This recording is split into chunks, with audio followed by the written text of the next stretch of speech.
Students, मैं Mrs Reen Lalbagh girls inter college से और यहाँ मैं अपने क्लास 8 के बच्चों का वेलकम करती हूँ लालबाग गर्ल्स इंटर कॉलेज के यूट्यूब चैनल पर।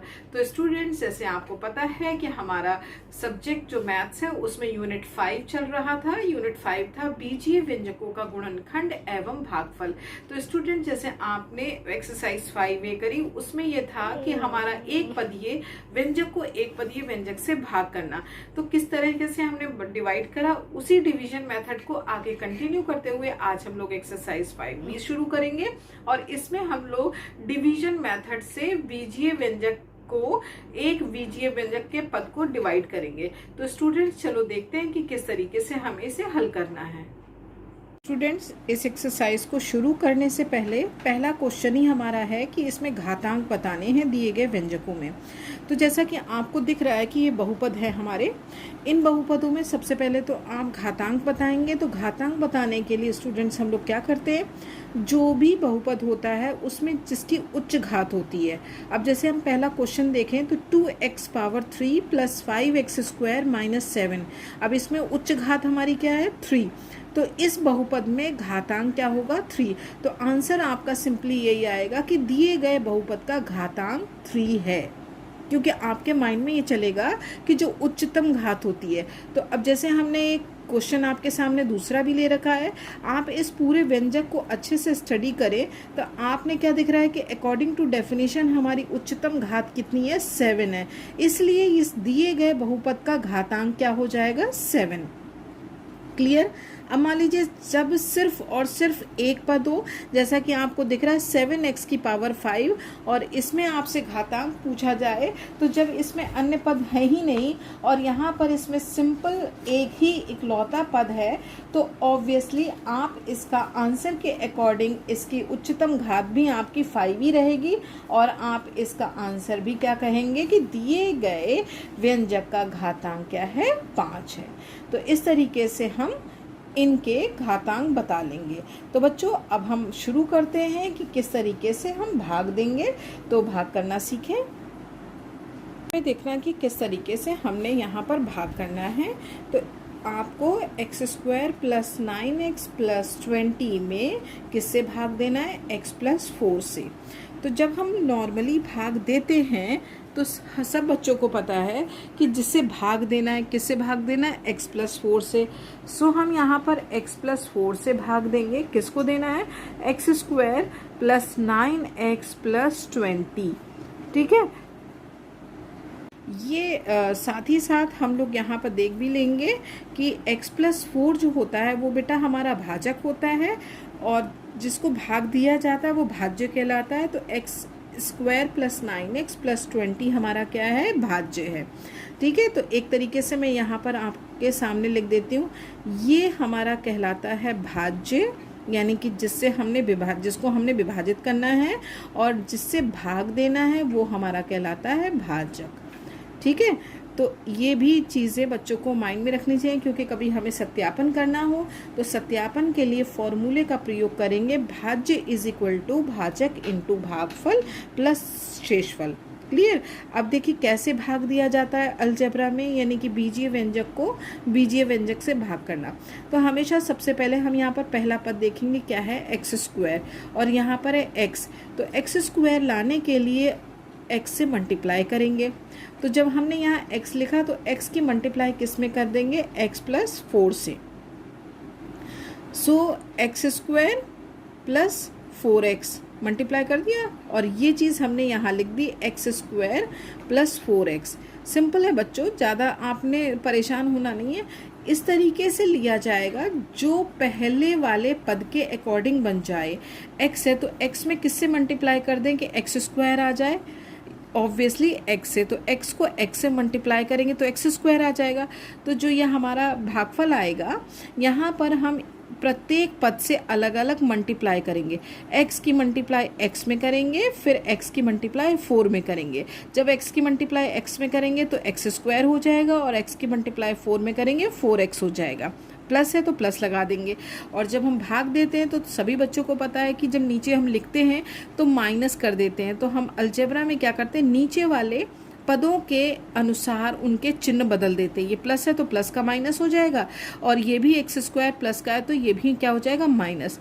ये प्लस ये माइनस तो कैंसिल हो गया, यानी शून्य आ गया। अब 9 में से 4 प्लस का नहीं रहा, माइनस का हो गया, तो 9 में से 4 चला गया तो हमारा क्या आएगा, 5x।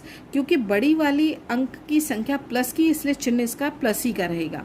अब हम नेक्स्ट नंबर ले लेंगे 20 को 20 के नीचे लिख देंगे। अब फिर से वही भाग करने की सेम वही प्रक्रिया।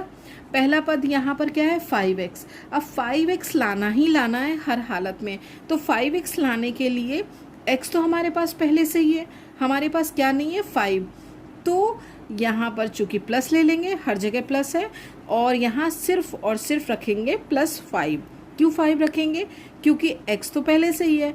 अब 5 की मल्टीप्लाई x में भी करेंगे, 5 की मल्टीप्लाई 4 में भी करेंगे। तो जब 5 की मल्टीप्लाई x में करेंगे तो क्या हो जाएगा, 5x। ये आपका रफ वर्क है, करें ना करें उससे कोई फ़र्क नहीं है, आप ओरल भी कर सकते हैं।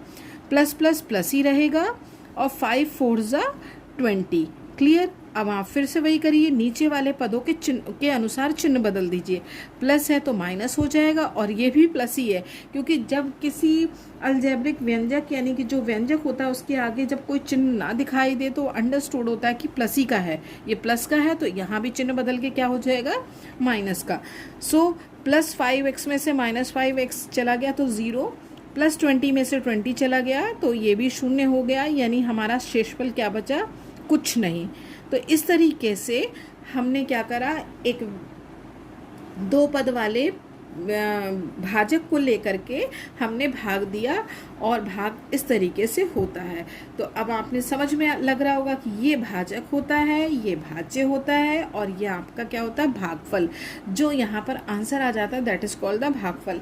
अब आपसे पूछा जाए कि भाग दे दीजिए और लिखिए कि भागफल क्या है, शेषफल तो खैर शून्य हो गया, तो आंसर में आप लिख देंगे भागफल इज इक्वल टू, जैसे हम लोग क्वोशिएंट कहते हैं, क्वोशिएंट होता है ना, और ये रिमाइंडर होता है, रिमाइंडर यहाँ शून्य हो गया, तो भागफल आपका x + 5 हो गया।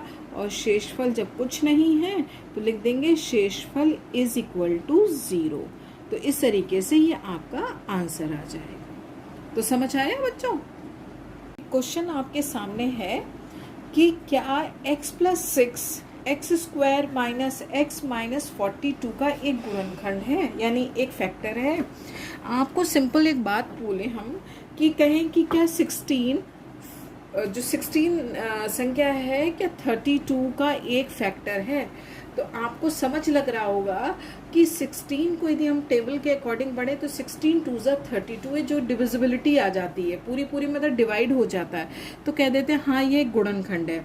तो हमने क्या करा था, 16 को 32 से डिवाइड करा, 16 ले लिया नंबर एक, हमने कह दिया नंबर 4।